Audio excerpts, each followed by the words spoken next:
નમસ્કાર વિદ્યાર્થી મિત્રો, ધોરણ 6 પ્રકરણ 7 ગતિ અને અંતરનું માપન. એમાં પ્રથમ પ્રશ્ન છે, જમીન, પાણી તથા હવા પ્રત્યેક પર ઉપયોગ કરવામાં આવતા પરિવહનના સાધનોના બે ઉદાહરણો આપો. પરિવહન એટલે આપણને ખબર છે કે જે એક જગ્યાએથી બીજી જગ્યાએ લઈ જવા, કોઈ માલ સામાનને લઈ જવા માટે અથવા તો મુસાફરી કરવા માટે વપરાતા વાહનો.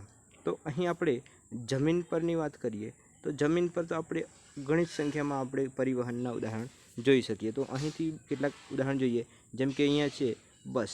બસ એ આપણું જમીન પર ચાલનારું પરિવહન થશે. બીજું કોઈ ઉદાહરણ લઈ લઈએ તો આપણે ટ્રક લઈ લઈએ. ટ્રક પણ કેવું થશે? તો જમીન પર ઉપયોગ કરવામાં આવતો પરિવહન. તે જ રીતે પાણી માટે કેવું આવશે? આપણને ખબર છે કે પાણીમાં કેવા કેવા પ્રકારના પરિવહનનો ઉપયોગ કરવામાં આવે છે. અહીંથી કેટલાક ઉદાહરણ લઈએ તો આપણી પાસે છે બોટ. બોટ એટલે આપણે આમ સાદી ગુજરાતીની ભાષામાં કહીએ તો હોડી. હોડી આપણે સૌએ જોઈ હશે. હોડીમાં બેસવાની મજા આવે ને. તો હોડી એ પાણીમાં ઉપયોગી થતો પરિવહન છે. બીજું કોઈ ઉદાહરણ આપીએ તો મોટા મોટા જહાજ. જહાજમાં શું થાય છે કે વધારે માલ સામાન લઈ જવો હોય તો આપણે જહાજનો ઉપયોગ કરીએ છીએ. આ જ રીતે હવે અત્યારના આધુનિક સમયમાં આનાથી પણ વિશાળ અને મોટી સંખ્યામાં જહાજનો ઉપયોગ આપણે એક દેશથી બીજા દેશ સુધી જવામાં કરીએ છીએ.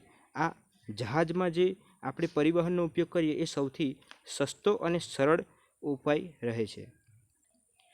તે જ રીતે હવામાં જો આપણે ઉપયોગ કરતા પરિવહનના નામ જોઈએ તો આપણે સૌ જાણીએ જ છીએ કે સૌથી વધારે જોવા મળતું કોઈ હોય તો એ છે આપણું એરોપ્લેન, એટલે કે વિમાન. આપણે એને એરોપ્લેન પણ કહી શકીએ.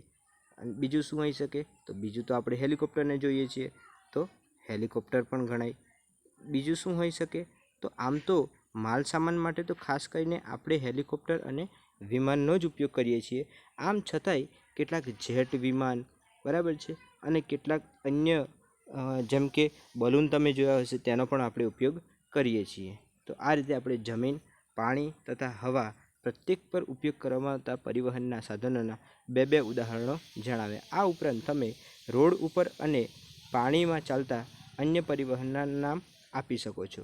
અહીં જાણવા જેવી બાબત એ છે કે સૌથી જો સરળ અને સસ્તો કોઈ પરિવહનના સાધન હોય તો એ જળ માર્ગ હોય છે, એટલે કે પાણીમાં ચાલતા. અને સૌથી જો મોંઘા હોય તો એ હવામાં ઉડતા પરિવહન છે.